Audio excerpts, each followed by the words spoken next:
네, 11월 첫째 주는 개인적으로 제게 참 의미 있고 감사한 주간입니다. 작년 이맘때에 제가 만삭인 아내와 함께 떨리는 마음으로 충신교회 이제 처음 와서 인사드린 게 엊그제 같은데 벌써 이렇게 1년이 되었습니다. 시간이 참 빠르다는 것을 실감하고 느끼는 것 같습니다. 얼마 전에 엘리베이터에서 한 권사님과 이야기를 나눴습니다. 목사님, 제가 20대 때 충신교회 왔는데 지금은 제 머리에 흰머리가 났네요 라고 하면서 세월이 참 빠르다는 이야기를 나누었습니다. 그렇습니다. 1년이든 10년이든 수십 년의 세월도 참 순식간에 지나간 것 같습니다. 그런데 이렇게 빨리 흐르는 시간 속에서 우리가 놓치기 쉬운 것이 하나 있는데요. 그게 바로 방향과 우리의 상태입니다. 우리는 차를 갖고 계신 분은 아시겠지만 우리는 정기적으로 자동차 검사를 받기도 하고 정기적으로 건강 검진을 받기도 합니다. 왜냐하면 시간이 흐르면 흐를수록 눈에 보이지 않는 작은 마모가 생기고 작은 문제들이 알게 모르게 쌓이기 때문입니다. 때문에 이렇게 중간 점검을 소홀히 하게 될 때에 이런 작은 문제들이 쌓여서 큰 문제로 이어진 것을 알고 있기 때문입니다. 그래서 이렇게 점검을 해야 되고 미비된 부분이 있다면 다시 조정을 해야 합니다. 이러한 것은 한 번만 하는 것이 아니라 주기적으로 계속적으로 해줘야 되는 것입니다. 근데 하물며 우리의 영원한 생명인 달린 이 신앙생활은 어떨까요? 우리가 세월이 흐른다고, 우리가 교회 오래 다녔다고, 우리가 직분을 받았다고 우리의 신앙이 저절로 안전하고 평탄한 길로 그리고 올바른 길로 가는 것일까요? 아니면은 우리도 모르는 사이에 작은 문제들이 조금씩 발생하고 그것이 쌓여서 나도 모르게 믿음의 파선을 향해 조금씩 표류하고 있는 것은 아닌지요? 바울 사도는 이렇게 목회서신을 통하여서 그리스도의 몸된 우리가 같은 마음, 같은 뜻으로 이렇게 세상의 원리가 아닌 그리스도의 다스림을 받아야 한다고 말씀하고 있습니다. 하지만 오늘 본문 19절을 보면 이 믿음의 항해에서 실패한 사람들에 대한 무서운 경고를 하고 있습니다. 어떤 이들은 이 양심을 버렸고 그 믿음에 관하여는 파선하였느니라. 사랑하는 성도 여러분, 신앙의 파선입니다. 우리의 신앙이 침몰한 것이죠. 그렇기 때문에 우리가 1년이 되었던 10년이 되었던 수십 년이 되었던 우리는 각자의 시간의 이정표 앞에 서 있는 저와 여러분, 우리 모두가 이 신앙의 중간 점검은 굉장히 시급하고 필요하다는 것입니다. 과연 나의 신앙은 제대로 안전하게 항해하고 있는가? 나의 신앙은 올바른 길로 가고 있는가? 아니면 나도 모르게 문제들이 쌓여서 나는 표류하고 있는 것은 아닌가? 오늘 바울 사도가 제시하는 복음의 기준을 우리가 점검표로 삼아서 내 신앙의 방향과 상태를 점검하고 잘못된 부분 다시 조정하여 다시 한번 주님께 나아갈 수 있는 저 여러분 되기를 주님의 이름으로 축원합니다. 그렇다면 이 시급한 신앙의 중간 점검을 시작하는 가장 근본적인 기초, 그리고 우리의 믿음의 항해를 가능하게 하는 이 원동력, 가장 중요한 것은 무엇일까요? 그것은 바로 감사입니다. 그것도 하나님께로부터 나오는 감사입니다. 하나님께로부터 나오는 감사란 나의 자랑이 아니라 하나님의 은혜를, 하나님이 얼마나 크신가를 자랑하는 감사입니다. 때문에 이가 하나님께 나오는 감사는 내가 얼마나 훌륭한 게 아니라, 내가 얼마나 잘나는 것이 아니라 하나님의 크신 은혜를 확인하는 것, 내 삶 가운데 하나님이 이러한 일을 행하셨다고 확인하는 것, 이게 바로 참된 감사지요. 14절입니다. 우리 주의 은혜가 그리스도 예수 안에 있는 믿음과 사랑과 함께 넘치도록 풍성하였도다. 이렇게 보면 바울 사도의 고백에는 자신의 자랑이 담겨 있지 않습니다. 내가 학업을 성취했다, 내가 얼마의 재산을 모았다, 높은 자리에 올라갔다라고 말하지 않습니다. 그저 하나님의 은혜가 풍성하였다, 그것도 그리스도 예수께서 죄인 우리를 구원하시기 위하여서 이 땅에 임하셨다라고 고백을 하고 있습니다. 이것은 바로 구원의 은혜에 감사하는 것, 다른 것이 아니라 구원의 은혜에 감격하는 것을 의미하는 것입니다. 이것이야말로 신앙 중간 점검하는 것에 있어서 핵심입니다. 과연 나는 하나님의 구원의 은혜에 감사하고 있는가? 나는 과연 하나님의 구원의 은혜에 감격하고 있는가 하는 말입니다. 그러나 우리가 이러한 구원의 은혜에 익숙해지면, 아니 더 정확히 말하면 구원의 은혜를 잃어버리게 되면은 우리는 다른 것에 집중하게 됩니다. 구원의 은혜가 잃어버리면 우리는 교회 안에서 누가 더 옳고, 교회 안에서 누가 더 영향력이 있고, 그렇게 생각하게 됩니다.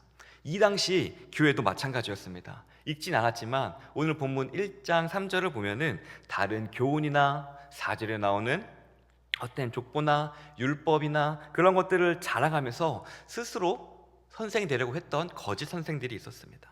그들은 하나님의 은혜를 자랑하는 것이 아니라 자신의 자격을 자랑했습니다.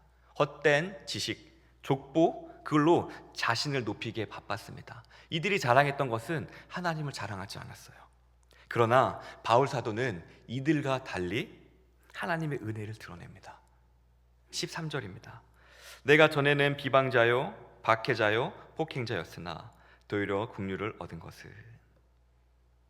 오히려 바울 사도는 자신의 자격 없음을 드러내면서 오히려 하나님께서 이런 자격 없는 나를 감싸 주셨다, 이런 부끄러운 나를 감싸 주셨다고 그 하나님의 은혜를 고백하고 있습니다.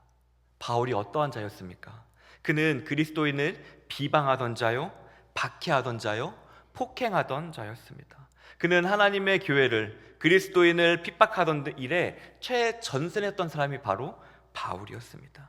이때 비방자라고 한다는 것은 단순히 교회를 말로 비방하는 것이 아니라 그리스도를 통한 하나님의 사역 전체를 모독하고 모욕했던 그런 것들을 의미합니다. 또한 박해라고 했다는 것은 의도적이고 지속적으로 끊임없이 하나님의 공동체를 해하려고 했다라는 것을 뜻하는 것이고, 그리고 폭행자는 단순히 육체적 폭행을 뛰어넘어서 교만과 그러한 폭력이 결합된 형태로 상대방의 인격을 무시해버리는, 하나님께서 세우신 사랑의 질서를 무시하는 그러한 것들을 포함하고 있는 것입니다. 이렇게 하나님께 용서받지 못할 그러한 죄악들을 저지른 것이 바로 바울이었습니다. 바울 사도였습니다. 그래서 바울 사도가 처음 회심했을 때 모두가 이를 믿지 않았습니다. 왜냐하면 그만큼 그는 하나님이 여기 계시면 하나님의 대척점에 서서 하나님을 믿는 자들을 핍박하던, 괴롭히던 그런 자였기 때문입니다. 때문에 기독교인 입장에서는 바울을 보면은 하나님께서 언젠가 벌을 주셔가지고 그 벌을 받아서 망해야지 마땅한 사람이 바로 바울이었던 거였습니다. 그래서 바울 사도는 이러한 자신을 죄인 중에 괴수라고 표현을 합니다. 이는 자신을 모든 죄인 중에서 첫 번째, 가장 우선된 죄인이라는 뜻입니다. 이것은 실제로 교회를 핍박하던 심각한 죄인으로서 하나님의 은혜가 너무 크기 때문에 그 큰 은혜를 느꼈던 큰 죄인으로서 느낀 그런 고백으로 죄인 중에 괴수라고 표현한 것입니다. 은혜를 깊이 알면 알수록 자기의 죄도 더 깊게 보기 때문에 자신의 은혜가 너무 컸기 때문에 자신을 죄인 중에 괴수라고 표현한 것이죠. 그런데 어떻게 그런 죄인 중에 괴수가 오늘의 본문에 나와 있던 대로 사도가 될 수 있었을까요? 어떻게 자신이 죗값을 치러서 망해야 마땅한 자가 하나님의 일을 감당하는 자로 바뀔 수 있었을까요? 심지어 이 일을 감당했을 때에 하나님의 생명의 면류관을 받을 수 있는 이 놀라운 영광의 자리로 어떻게 바울 사도가 바뀔 수 있었을까요? 14절입니다. 우리 주의 은혜가 그리스도 예수 안에 있는 믿음과 사랑과 함께 넘치도록 풍성하였도다. 바울 사도가 그런 하나님을 대척하던 죽음의 자리에서 사도의 자리로, 복의 자리로 올 수 있었던 이유는 다른 것이 없었습니다. 바로 하나님의 사랑과 은혜였습니다. 때문에 바울 사도는 자신이 죽어 마땅한 자리에서 그리스도 예수로 말미암아 자신이 생명의 자리로 옮겨졌음을, 영광의 자리로 옮겨졌음을 알고 하나님께 감사하는 것입니다. 자신의 모든 죄악을 덮고도 넘치는 은혜 때문이었습니다. 때문에 이 말도 안 되는 이 은혜를 깨달을 때에 필연적으로 나오는 반응이 무엇이냐면 바로 감사입니다. 그래서 12절에서 바울 사도는 이렇게 얘기합니다. 나를 능하게 하신 그리스도 예수 우리 주께 내가 감사함은 나를 충성되이 여겨 내게 직분을 맡기심이니. 그렇습니다. 우리가 이 하나님의 크신 은혜를 생각하면 나 같은 죄인, 나 같은 부끄러운 사람을 예배 자리로 앉히시고 직분 주시고 그리스도인으로 삼아주시는 그 은혜를 알면은 감사밖에 나올 게 없습니다. 바울 사도처럼 말이죠. 근데 하나님의 은혜는 여기서 그치지가 않습니다. 12절을 보면 주목해야 될 단어가 있는데 충성되이 여겨라는 말입니다. 이것은 바울 사도가 처음부터 하나님 앞에 내가 충성스럽게 여겨서 하나님께서 충성되이 여겨줬다는 것이 아니라 하나님께서 온전한 은혜로 그냥 바울이 아무것도 없는 바울을 충성된 자로 여겨주시고 그를 충성된 자로 빚어가셨다라는 것을 뜻하는 것입니다. 이것은 철저히 바울이 잘해서가 아니라 하나님께서 일방적으로 바울을 신뢰하고 기다려주신 것입니다. 아무리 바울이 비방자의 모습, 폭행자의 모습으로 그의 모습이 꺼져가는 등불 같고 쓰러져가는 갈대와 같을지라도 하나님께서는 그를 끝까지 포기하지 아니하시고 그러한 상황 가운데서도 그를 끝까지 붙드셨던 것입니다. 하나님께서는 바울 사도를 보셨던 것처럼 우리를 보시면서 이 사람이 직분을 받을 만한가 조건을 제시는 분이 아닙니다. 하나님께서는 바울 사도를 보셨던 것처럼 은혜와 약속으로 우리를 끝까지 포기하지 않고 붙드시는 분이 바로 우리 하나님이십니다. 사랑하는 성도 여러분, 하나님께서 바울을 끝까지 포기하지 않고 붙드셔서 사도로 세우셨던 것처럼 하나님께서 우리 또한 그렇게 끝까지 붙드시고 세우셔서 직분자로 그게 사용하시기를 원합니다. 그런데 이러한 하나님의 사랑은 너무나 커서 미천한 우리에게 쓰기에는, 하나님 사랑은 너무 고귀한데 죄인인 우리한테 쓰기에는 너무나 낭비처럼 보이기도 합니다. 그래서 팀 켈러 목사는 이러한 사랑을 탕부 하나님이라고도 부르기도 했습니다. 그것은 상식적으로 보면은 낭비처럼 보이는 사랑받을 자격이 없는 자에게, 망해도 마땅한 자에게 말도 안 되는 사랑을 부어주시는 사랑이기 때문입니다. 그 사랑의 결정체를 바로 무려 예수님까지도 내어주셨죠. 그만큼 하나님께서는 우리를 귀하게 여기시고 사랑해 주십니다. 사랑하는 성도 여러분, 그렇습니다. 하나님께서는 전혀 계산할 수 없는 사랑을 우리에게 부어주십니다. 우리가 상상할 수 없는 사랑을 우리에게 부어주셨습니다. 무려 독생자 예수 그리스도를 우리에게 주셨죠. 우리가 언제 회심할까 기다려주시면서, 그리고 그와 동시에 차라리 그 사랑을 다른 데 쓰면은 좋았을 텐데라는 그 비판을 마주하면서까지 하나님께서는 끝까지 자신이 택한 바울 사도를 믿으셨어요. 그리고 그를 사도로 하나님께서 끝까지 다듬어 가셨습니다. 마찬가지로 하나님께서도 우리를 끝까지 선택하셨기 때문에 우리가 실망된 모습을 보이고 우리의 모습을 보면서 그 하나님 그 사랑과 헌신 베푸실 거면은 다른 데 쓰는 게 낫지 않을까라는 그런 비판에 직면할지라도 하나님께서 우리를 끝까지 붙드실 것입니다. 설령 우리가 넘어져서 다시 일어날 때까지도 기다려주시고 힘을 주실 것입니다. 설령 우리가 주님의 일할 기회를 놓쳐도 하나님께서는 우리를 위해서 다시 일할 기회를 준비하고 계실 것이고 끝내 우리를 그 자리로 인도하실 것입니다. 하나님께서 바울 사도를 끝까지 붙드셨던 것처럼 우리도 그렇게 붙드실 거란 것입니다. 로마서 8장 39절입니다. 높음이나 깊음이나 다른 어떤 피조물이라도 우리를 우리 주 그리스도 예수 안에 있는 하나님의 사랑에서 끊을 수 없으리라.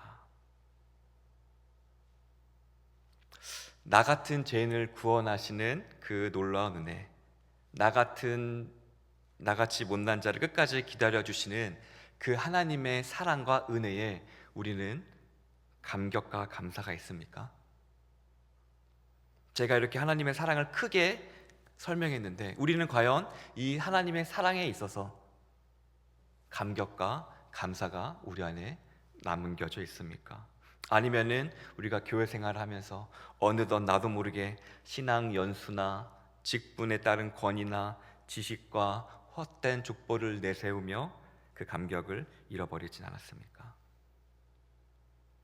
우리가 신앙의 중간 점검의 첫 기준은 바로 나를 끝까지 충성되이 여겨주시는, 나를 끝까지 사랑하고 나를 붙들어 주신 하나님에 대한 감사입니다. 그 크신 하나님의 사랑을 알고 그 사랑을 한번 생각해 보셨으면 좋겠습니다. 하나님과 대척점에 있었던 나를 하나님께서 붙드시고 끝내 그것을 넘어와서 나를 영광의 자리로 끌어가시는 그 하나님의 놀라운 사랑, 그 사랑을 알 때 우리가 나올 수 있는 것은 감사입니다. 그 감사를 회복할 수 있는 저 여러분 되기를 주님의 이름으로 축원합니다. 그러면 이러한 감사는 우리가 어떻게 확인할 수 있을까요? 바로 하나님을 찬양하는 것으로 우리가 하나님께 감사한다는 것을 확인할 수가 있습니다. 17절입니다. 영원하신 왕 곧 썩지 아니하고 보이지 아니하고 홀로 하나이신 하나님께 존귀와 영광이 영원 무궁하도록 있을지어다. 아멘. 그렇습니다. 우리가 이 크신 하나님의 사랑을 안다면, 이 크신 하나님의 은혜를 안다면 우리는 하나님께 감사하고 하나님을 찬양할 수밖에 없습니다. 이 모든 것을 행하신, 이러한 나를 붙드시고 이러한 나를 믿음의 자리로 이끄시고 이러한 나를 하나님의 자녀로 세우신 그 하나님 은혜에 감격하면, 그 하나님 은혜를 알게 되면 우리가 하나님께 드릴 수 있는 것은 이게 나온 것처럼 감사와 찬양밖에 없는 것입니다. 그리고 시편을 보면은 모든 상황 가운데서 하나님을 찬양하는 것으로 마무리하는 것을 볼 수 있습니다.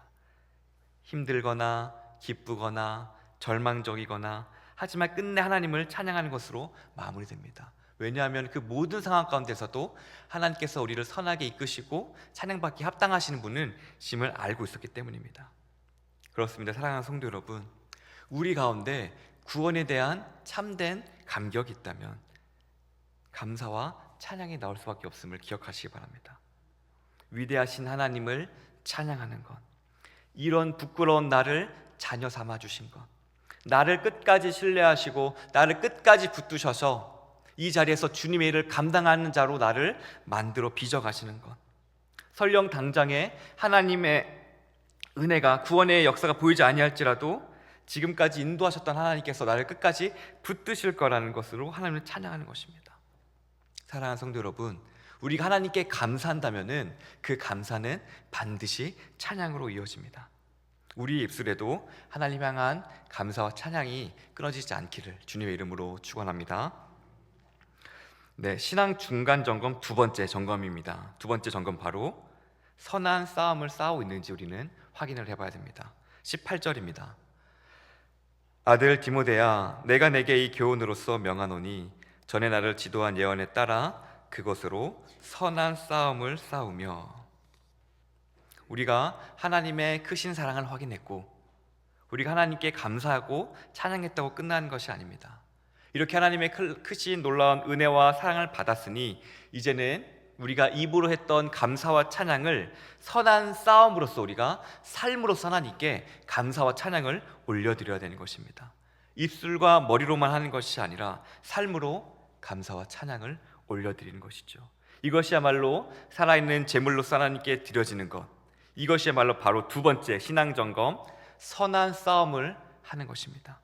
이때 선한 싸움이라고 한다는 것은 우리가 단 한 번만 이렇게 싸우는 것이 아니라 지속적으로 계속적으로 벌이는 영적 싸움이라는 의미를 가집니다. 그러므로 내가 한번 유혹이 이겼다고 해가지고 이 선한 싸움이 끝나는 것이 아니라 지속적으로 이번에 있을지라도 또 하고 또 경험하고 이 경우에 또 하고 하는 지속적으로 싸워야 된다는 것이죠.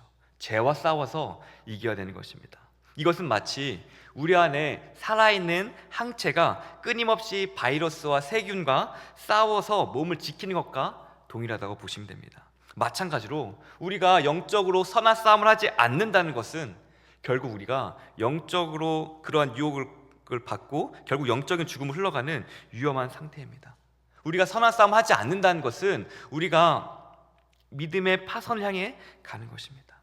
때문에 우리가 살아있으면 항체가 싸우듯이 우리가 하나님의 앞에 올바로 서 있다면 우리는 선한 싸움으로 해야 되는 것임을 기억하시기 바랍니다. 그렇다면 이 선한 싸움을 어떻게 할 수 있을까요? 19절에 이 선한 싸움을 할 때 필요한 두 가지에 대해서 얘기하고 있습니다. 바로 믿음과 선한 양심입니다. 믿음은 하나님을 신뢰하는 마음이고, 착한 양심은 그 믿음을 삶으로 실천해내는 것입니다. 즉, 믿음은 하나님과의 관계, 그리고 선한 양심은 순종하는 삶을 뜻하는 것이죠. 그리고 바울 사도는 이 두 가지를 가지라라고 표현합니다. 가지라는 것은 이것을 꽉 붙들라는 의미입니다. 이는 마치 폭풍 속에서 배의 난간을 꽉 붙잡듯이 파손하지 않기 위해서는 믿음과 선한 양심을 꽉 붙들라는 것입니다. 사랑하는 성도 여러분, 우리는 이때 우리가 신앙생활을 하면서 우리가 붙들고 있는 것, 우리가 무엇을 붙들고 있는지 한번 생각해 보면 좋을 것 같습니다. 내가 신앙생활을 하면서 붙들고 있는 것이 믿음과 선한 양심입니까?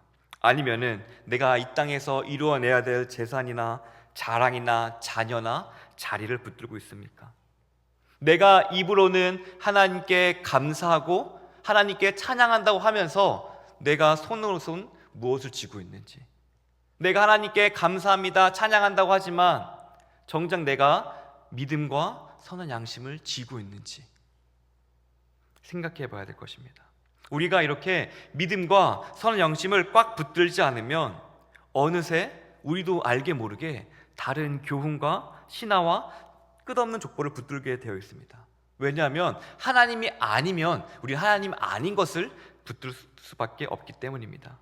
그러므로 세상의 다른 것보다 믿음과 이를 실천할 수 있는 선한 양심을 붙듦으로 말미암아 믿음의 선한 싸움을 이루어낼 수 있는, 그것으로 내 신앙을 점검하고 그 신앙을 살아낼 수 있는 저와 여러분 되기를 주님의 이름으로 축원합니다.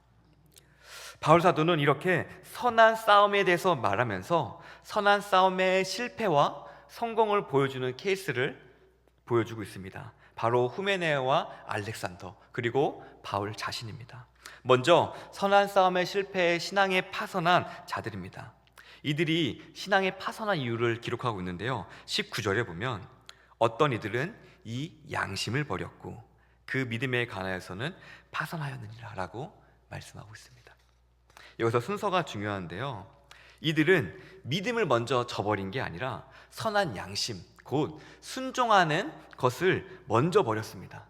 그러니까 죄인 줄 알면서도 죄를 타협하면서 짓고 회개하지 않고 넘어가고, 이렇게 선한 양심을 반복해서 버리다 보면은 어느새 그 믿음조차도 침몰해버리고 만 것입니다. 20절입니다. 그 가운데 후메네오와 알렉산더가 있으니, 바로 이들이 믿음의 양심에 파선했던 자들입니다. 이들은 끝내 양심을 버렸고 믿음에서 파선한 자들입니다. 이들은 신앙생활을 하면서 교회 안에서 믿음을 말했을지도 모릅니다. 그러나 그들의 삶이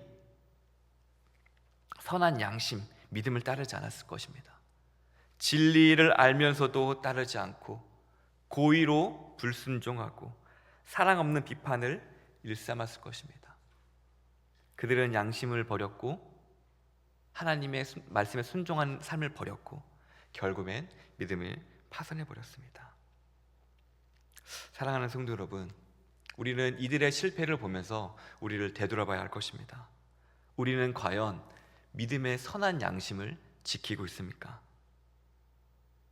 이 정도 말은 해도 되지라고 하면서 반복해온 뒷담화나 비난, 정말 선한 양심에 따라 하는 말이었는지 생각해 봐야 됩니다. 이 정도는 괜찮겠지라고 하면서 내가 타협했던 것들, 이 정도는 그래도 권사님이나 장로님 되면 해야지라고 하면서 내가 미뤄왔던 그런 타협했던 죄들, 우리가 믿음만 외치면서 선한 양심, 이 순종하는 삶을 버린다면 우리는 지금도 알게 모르게 파선을 향해 나아가고 있는 것입니다. 선한 싸움을 하는 그리스도인들에게 믿음에는 반드시 그 믿음을 실천하는 삶, 선한 양심이 동반되어야 함을 기억하시기 바랍니다. 그래서 내가 그동안 타협했던 것들이 있다면, 애써 외면했던 것들이 있다면 지금 당장 행하시길 바랍니다. 우리가 머리로는 사랑을 알고, 머리로는 그리스도께서 무엇을 기뻐하시는지를 알고, 머리로는 무엇이 성도를 사랑하고 섬기는 것인 줄 아는데 내가 겪게 될 부담이나 불편함, 자존심, 어려움, 어색함, 그러한 것들을 앞세워서 선한 양심을 버린다면 그것은 내가 미루고 있는 것이 아니라 파선하고 있는 것입니다. 우리가 그것을 알고 있다면 선한 양심을 다시 한번 붙들어 행할 수 있기를 주님의 이름으로 축원합니다. 반대로 이 선한 싸움의 성공의 본보기는 누구입니까? 바로 바울 사도 자신입니다. 바울 사도는 자신을 죄인 중에 괴수라고 이제 하면서 자신을 구원했던 그 은혜를 믿음으로 응답했습니다. 16절은 그가 선한 싸움을 할 수 있었던 이유에 대해서 말씀해 줍니다. 그러나 내가 긍휼을 입을 까닭은 그리스도께서 내게 먼저 일체 오래 참으심을 보이사 본보기가 되게 하려 하심이라. 바울 사도가 선한 싸움에서 승리할 수 있었던 것은 그의 믿음이 좋아서가 아닙니다. 바로 그리스도께서, 바로 예수님께서 그를 붙드시고 일체 오래 참으셨기 때문입니다. 하나님의 붙드심이 있었기 때문이에요. 그래서 바울 사도는 나는 괴수다라고 하는 자기 인식, 선한 양심, 그럼에도 불구하고 이런 비방자였고 박해자였고 폭행자였던 이런 나를 구원하셨다라는 그 하나님의 크신 은혜를 기억하면서 그 믿음을 한순간도 놓지 않았습니다. 이것이야말로 그가 선한 싸움을 싸울 수 있었던 동력입니다. 이런 나를 기다려주신 하나님의 사랑을 기억하며 그 사랑에 반응함으로 믿음의 선한 싸움을 이어가는 것입니다. 그렇습니다. 우리가 이 자리에 설 수 있는 것은 모든 것이 다 하나님의 은혜입니다. 이런 나, 이런 부끄러운 나, 늘 넘어지는 나, 늘 타협하고 개선되지 않고 늘 하나님 앞에 부끄러운 이런 나 같은 자를 끝까지 믿어주시고, 이런 나 같은 자를, 이런 부끄러운 상황에 있는 나를에도 불구하고 그럼에도 나를 쓰시고자 하는 그 하나님의 은혜를 날마다 되새겨야 할 것입니다. 그 하나님의 크신 사랑, 나를 향한 그 놀라운 신뢰, 그것에 대한 반응으로 우리는 선한 싸움을 이어갈 수 있는 것입니다. 그 은혜를 기억하며 믿음의 선한 싸움을 해나가는 저 여러분 되기를 주님의 이름으로 축원합니다. 말씀을 맺도록 하겠습니다. 우리는 오늘 신앙 중간 점검을 했습니다. 신앙 중간 점검을 하면서 어떤 분은 내가 구원의 감격이 식어버리지 않았나, 그것을 발견했을지도 모릅니다. 또 다른 분은 내가 선한 양심을 버리진 않았나, 그래서 내가 믿음을 파선하고 있진 않은가 위험을 발견했을지도 모릅니다. 그러나 두려워하지 마시기 바랍니다. 이 점검의 목적은 우리를 정죄하고 주눅들게 하려는 것이 아닙니다. 죄인 중에 괴수 바울 사도를 본보기로 삼으신 그리스도의 일체 오래 참으심이 오늘날 우리에게도 동일하게 준비되어 있음을 알게 하시기 위함입니다. 사랑하는 성도 여러분, 때문에 우리는 어느 길에 서 있습니까? 양심을 버리고 순종하는 삶을 버리고 믿음의 말만 반복하다가 끝내 파선한 후메네오의 길입니까? 아니면 죄인 중에 괴수였지만 하나님의 크신 사랑을 기억하고 그 은혜에 감사하고 선한 싸움을 싸워낸 바울의 길입니까? 우리 하나님에 대한 감사와 찬양, 그리고 동시에 우리가 지어야 될 것, 믿음과 선한 양심, 이것을 기억하시기 바랍니다. 우리가 믿음과 선한 양심 지지 않으면 다른 것들을 붙들게 됩니다. 그리고 어느새 율법의 선생이 되려는 모습을 취하게 됩니다. 우리가 율법의 선생이 되는 유혹이 아니라 우리 양 두 손에 믿음과 선한 양심을 지음으로 은혜의 군사, 선한 싸움을 싸우는 자로 발견되기를 원합니다. 우리가 중간 점검을 했다면 이제 다시 한번 조정해야 되겠죠. 선한 싸움을 싸워야 되겠구나. 이제 내가 밀어놨던 것들을 다시 행해야 되겠구나. 타협했던 것들을 다시 한번 끊어내야 되겠구나. 결단해야 되겠구나. 믿음의 선한 싸움을 싸우시길 바랍니다. 그러함으로 말미암아 남은 경주를 파선하는 것이 아니라 끝내 성공하고, 또한 우리의 선한 싸움이 바울이 본보기가 됐던 것처럼 우리의 구역 식구들에게, 우리의 자녀들에게 본보기가 되는 선한 싸움으로 믿음의 유산을 남겨줄 수 있는 저와 여러분 되기를 주님의 이름으로 축원합니다. 기도하겠습니다. 사랑이 많으신 하나님, 신앙 중간 점검을 했습니다. 내 안에 구원의 감격이 있는가? 내가 믿음의 선한 싸움을 싸우고 있는가? 하나님, 우리가 이 점검 시간을 통하여서 다시 믿음의 경주의 자리에, 선한 싸움의 자리에 이르기를 원합니다. 하나님, 그제 결단케 하시고 끊어내게 하시고 주를 갈망할 수 있는 은혜를 더하여 주옵소서. 예수님 이름으로 기도합니다. 아멘.